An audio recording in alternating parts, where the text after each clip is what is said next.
Bienvenidas, bienvenidos a esta videosesión número 25 de nuestra unidad de aprendizaje. En esta sesión, bueno, pues vamos a iniciar con el estudio de la Corte Internacional de Justicia, conocida por sus siglas CIJ, SIJ, aunque en ocasiones pues se les menciona de manera general como la Corte de Justicia Internacional. Su denominación jurídica pues es correcta, Corte Internacional de Justicia, y constituye pues uno de los órganos centrales de nuestro sistema de Naciones Unidas.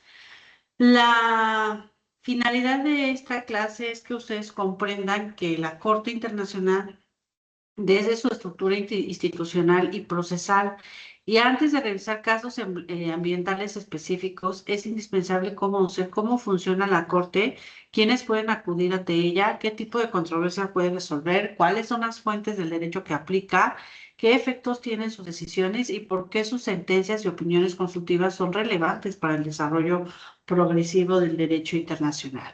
Y bueno, nada más hacerle un paréntesis, en la siguiente sesión pues vamos a ver, analizaremos obviamente los casos emblemáticos en materia ambiental. Para llegar a ese análisis, pues sí necesitamos hoy concentrarnos en el marco general de la Corte como un tribunal internacional, como un órgano judicial de la ONU y como un espacio donde los estados transforman una controversia política o diplomática en una controversia jurídica, sometida obviamente a reglas del derecho. Y es importante recordar que el derecho ambiental internacional no se agota en tratados ambientales, sino también se desarrolla mediante la interpretación judicial de obligaciones internacionales.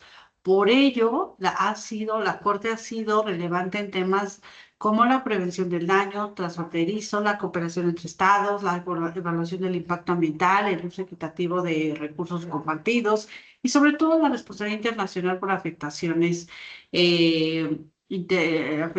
al medio ambiente. La Corte Internacional de Justicia es el órgano judicial principal de las Naciones Unidas. Esta afirmación es central porque nos permite ubicarla dentro de su arquitectura institucional más amplia. La ONU no solamente tiene órganos políticos, como habíamos visto en sesiones pasadas, que es como la Asamblea General o el Consejo de Seguridad. También cuenta con un órgano judicial encargado de resolver controversias jurídicas entre estados y de emitir opiniones consultivas sobre cuestiones jurídicas planteadas por órganos y organismos autorizados. La base normativa de la Corte se encuentra en la Carta de las Naciones Unidas y en el Estatuto de la Corte Internacional de Justicia. El estatuto forma parte integral de la Carta y regula la organización, competencia, procedimiento, opiniones consultivas y reformas de la Corte. Por ello, cuando estudiamos la Corte Internacional de Justicia, no basta con verla como una institución aislada. Debemos entenderla como una pieza del sistema de solución pacífica de controversias previsto por el orden jurídico internacional.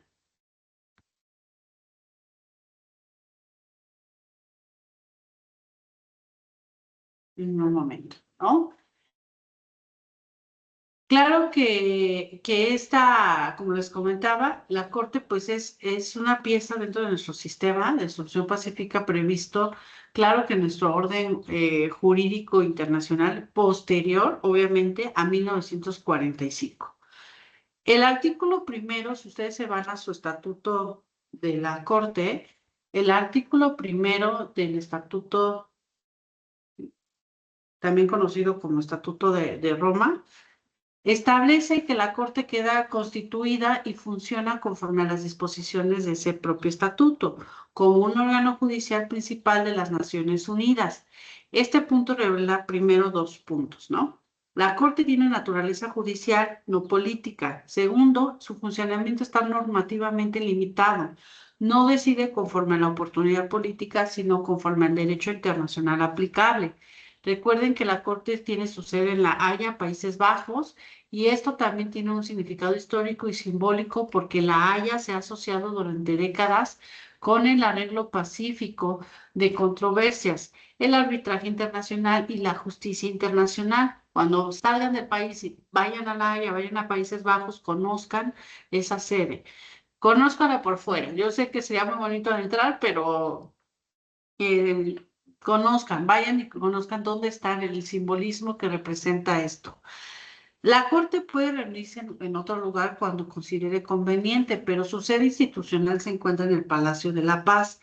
La Corte funciona de manera permanente. Esto no significa que siempre esté sesionando oralmente, sino que es un órgano estable con magistradas y magistrados elegidos para periodos determinados, con una secretaría, con reglas de procedimiento, expedientes, audiencias públicas, deliberaciones privadas y una práctica judicial acumulada que ha contribuido a la formación del derecho internacional contemporáneo.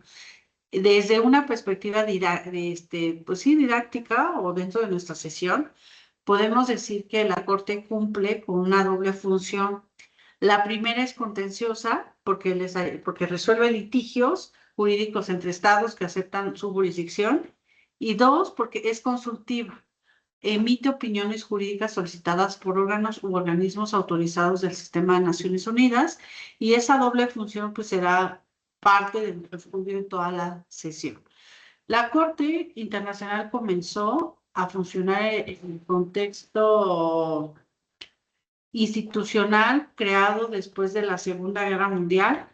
Sin embargo, pues no surgió de la nada, tiene como antecedente a la Corte Permanente de Justicia Internacional, vinculada en ese entonces a la Sociedad de las Naciones.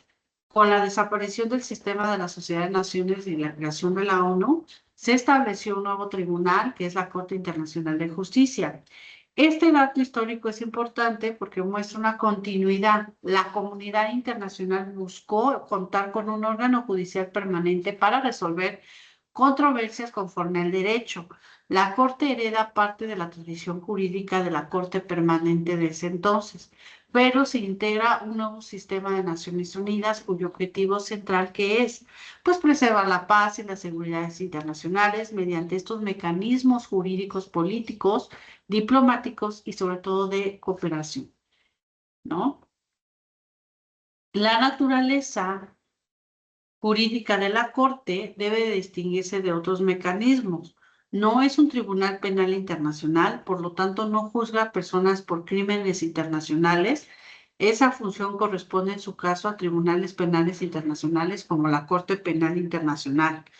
La Corte Internacional de Justicia tampoco es una corte regional de derechos humanos como la Corte Interamericana de Derechos Humanos.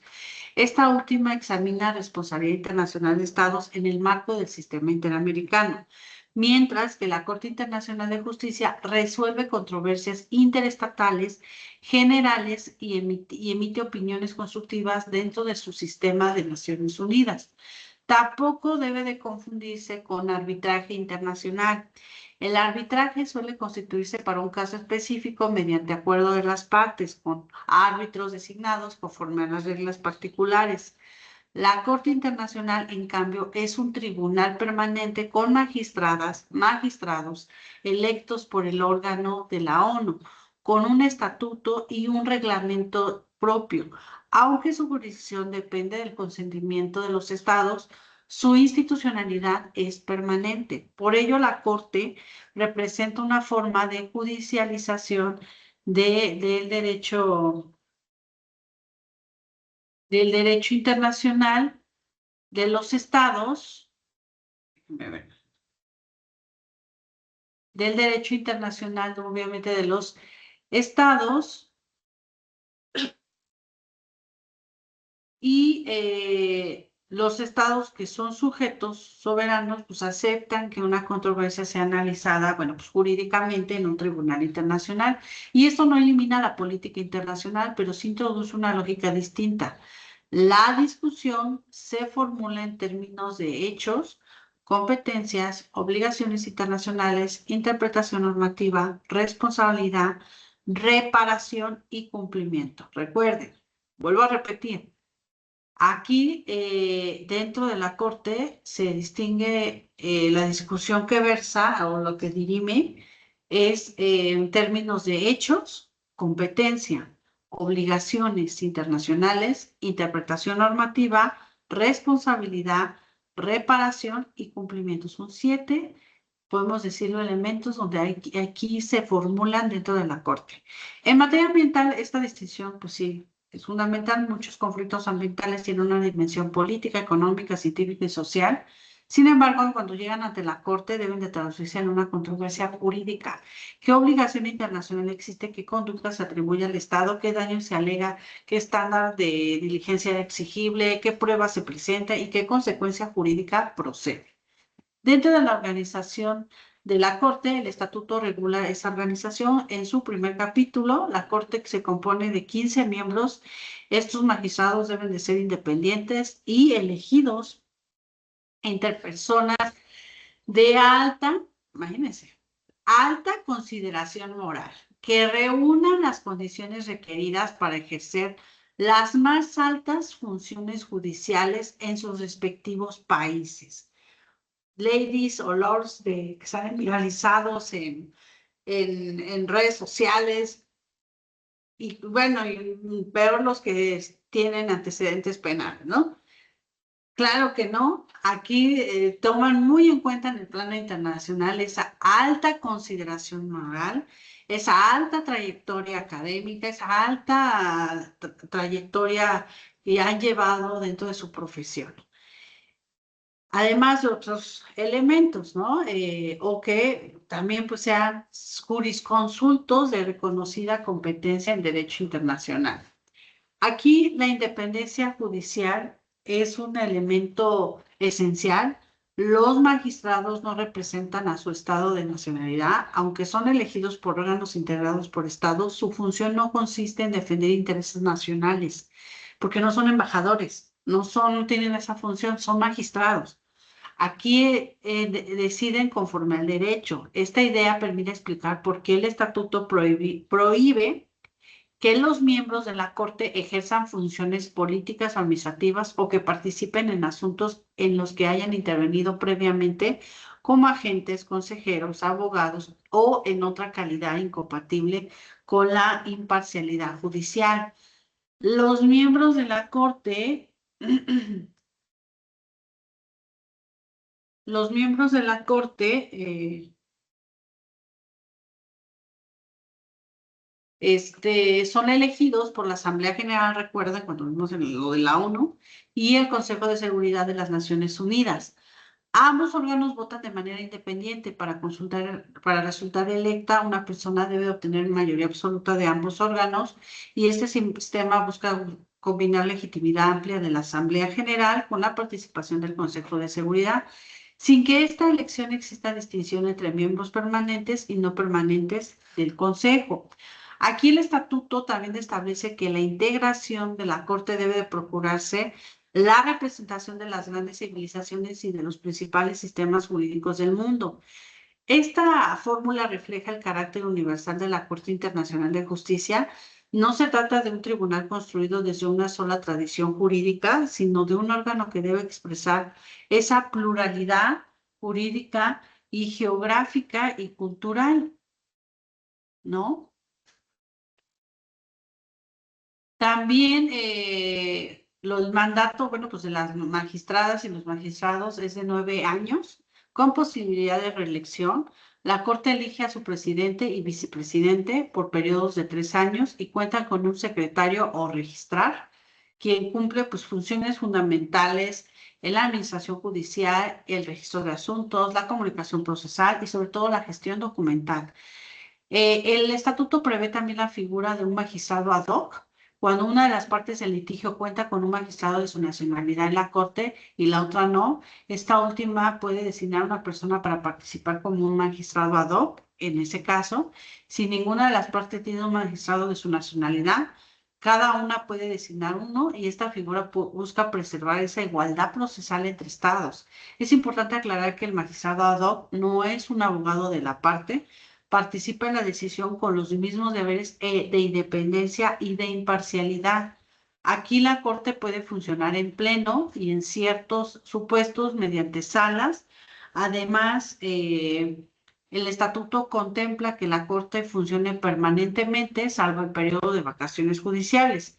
Para sesionar se requiere quórum y las decisiones se adoptan por mayoría de votos de los magistrados presentes.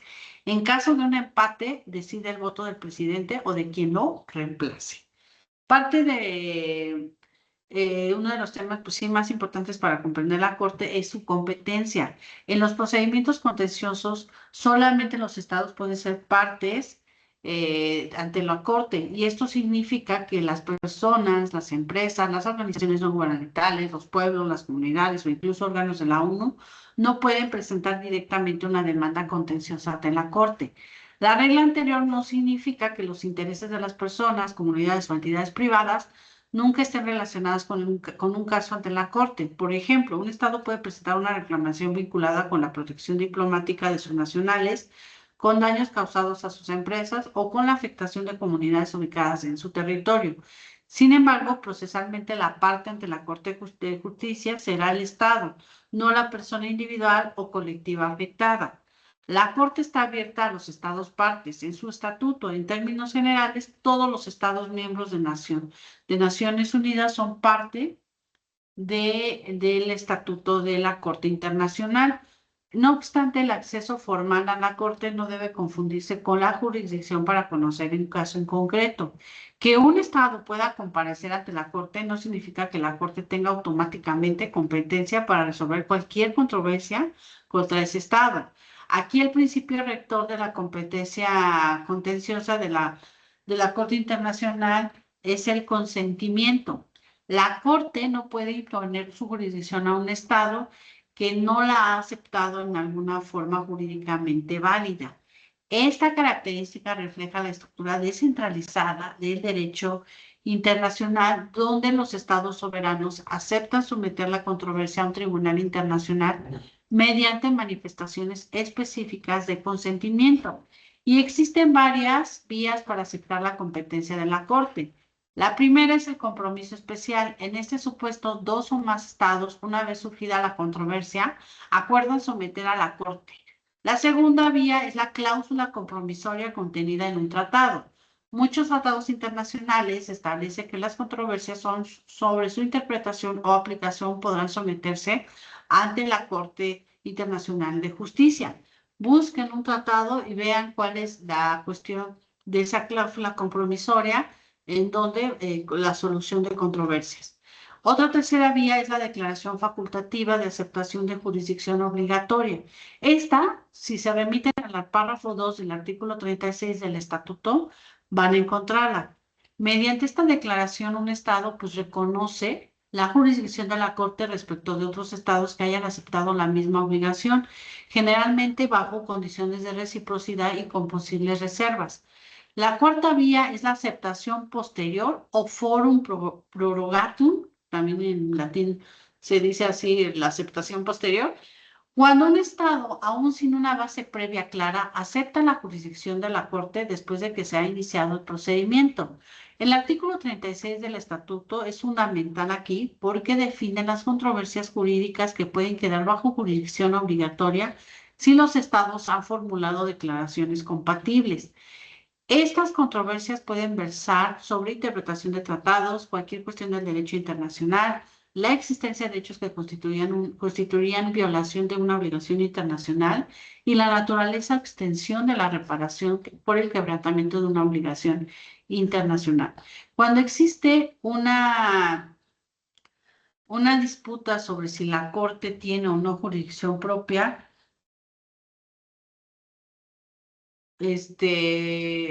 la propia Corte decide. Este principio se conoce como competencia de la competencia, porque el tribunal tiene la facultad para pronunciarse sobre su propia jurisdicción.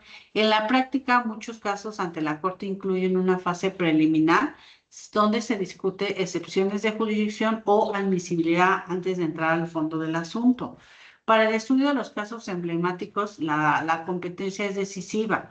No basta con que exista un problema ambiental grave, es necesario identificar la base jurisdiccional que permite llevar el asunto ante la Corte Internacional de Justicia. Por ejemplo, puede tratarse de un tratado ambiental con cláusula jurisdiccional, de un acuerdo especial entre estados o de declaraciones de aceptación de jurisdicción obligatoria. Sin una base de competencia, la Corte no puede resolver el fondo, aunque el problema ambiental pues, sea relevante.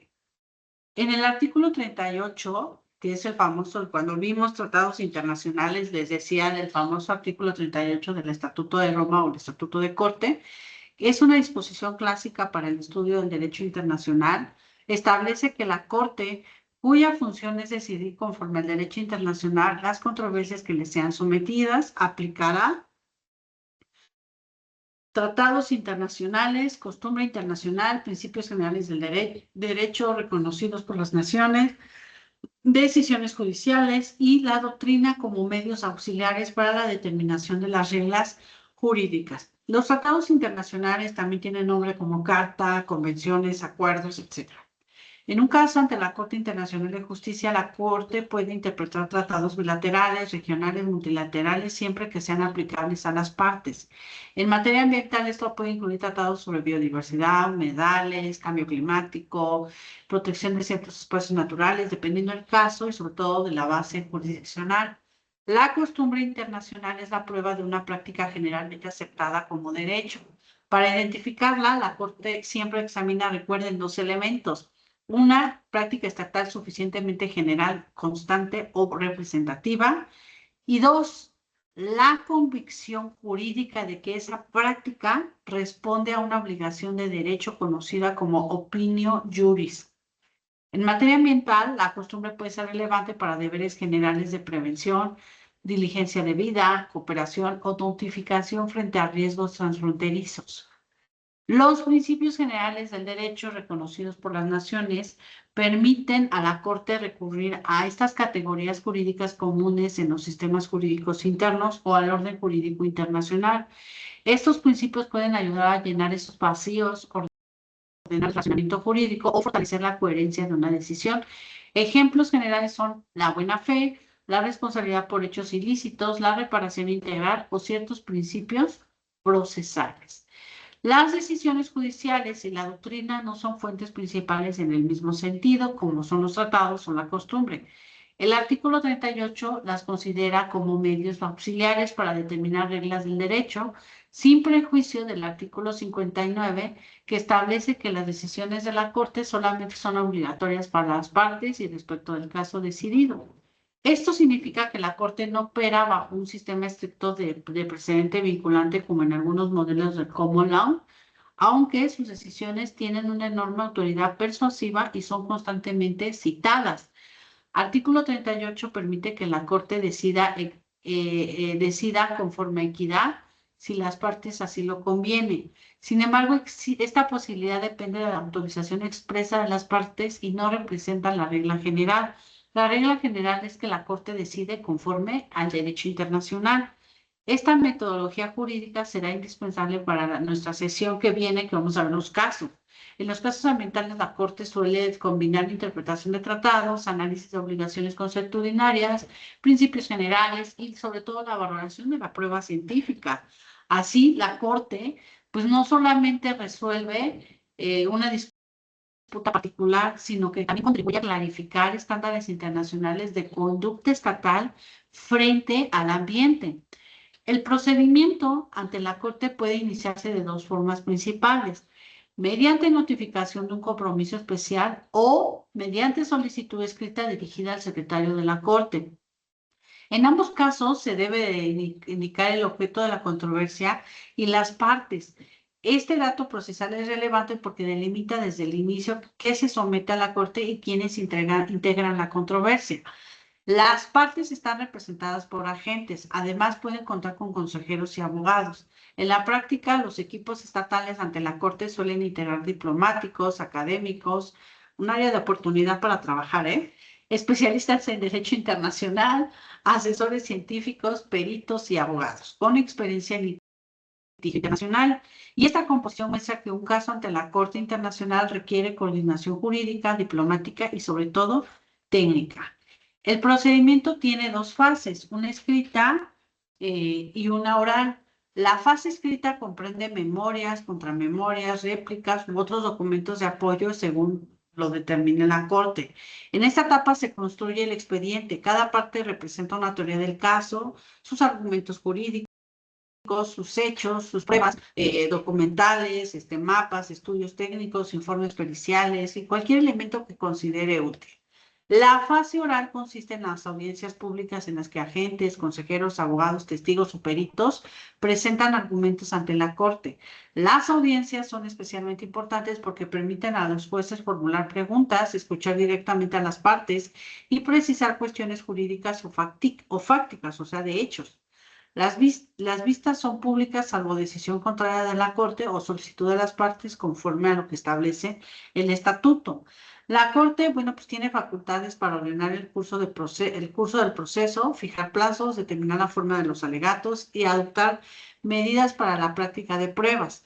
También puede solicitar documentos o explicaciones a los agentes. En ciertos casos puede comisionar a una persona, una entidad o organismos para hacer una investigación o emitir un dictamen pericial.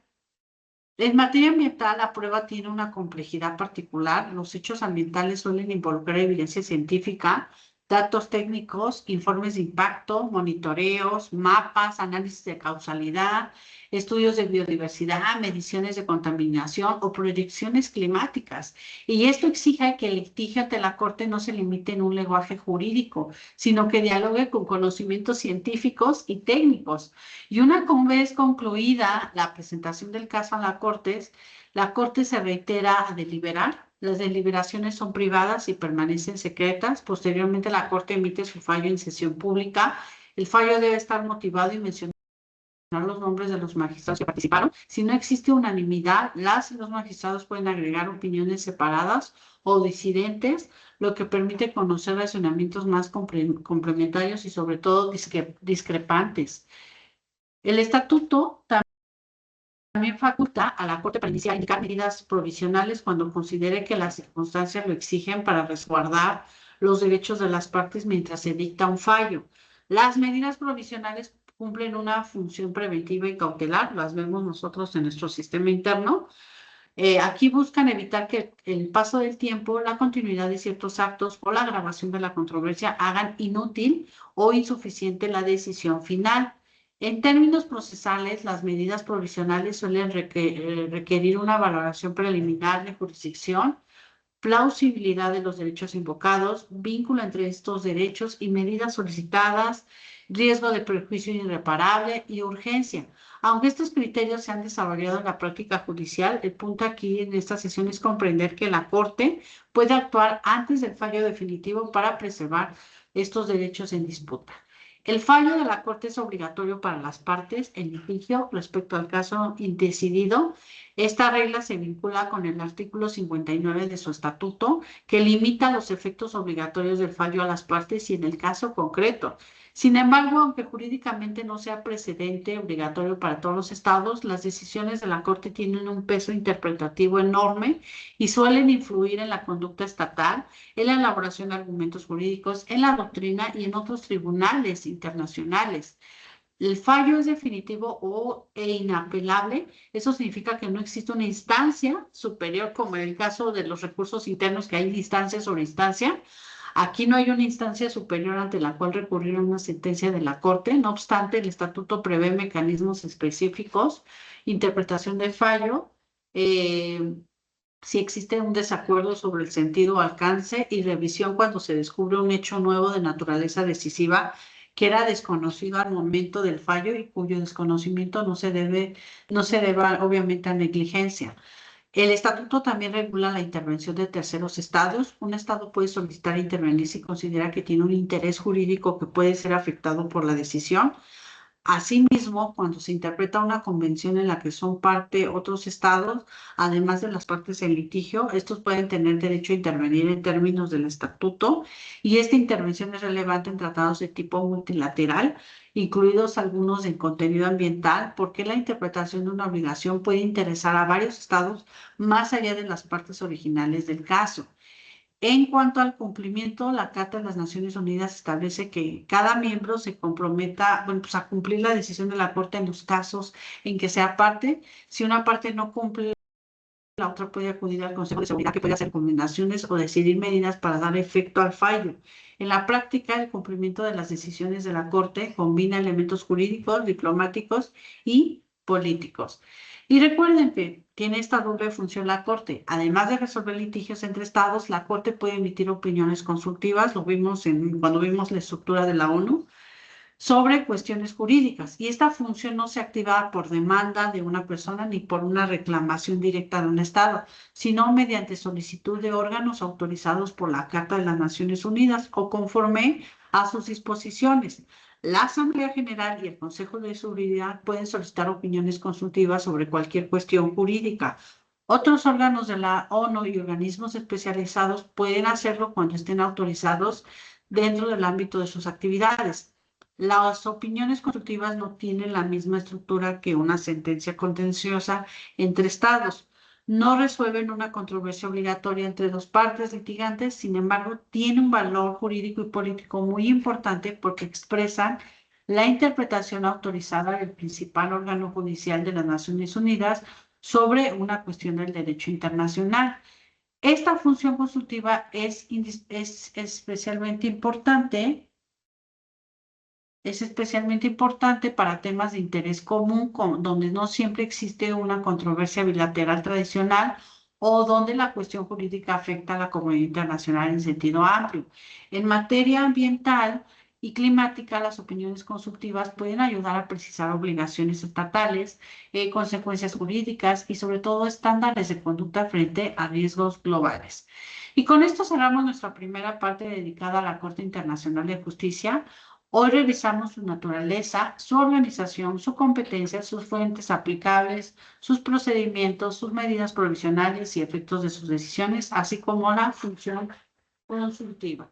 En la siguiente sesión utilizaremos este marco para estudiar casos emblemáticos en materia ambiental, como las controversias relacionadas con recursos compartidos, actividades peligrosas, protección de ecosistemas, evaluación de impacto ambiental, caza científica de ballenas y obligaciones estatales frente al cambio climático. El objetivo pues, será observar cómo la Corte ha contribuido a dar contenido jurídico a los deberes ambientales internacionales, que es lo que genera la jurisprudencia. De mi parte es todo. Que tengan excelente semana, bueno, fin de semana. Nos estaremos viendo ya en nuestra última semana de sesiones para ya cerrar, obviamente, nuestros temas de la unidad 4 y deseándoles mucho éxito en su semana de exámenes. Hasta luego.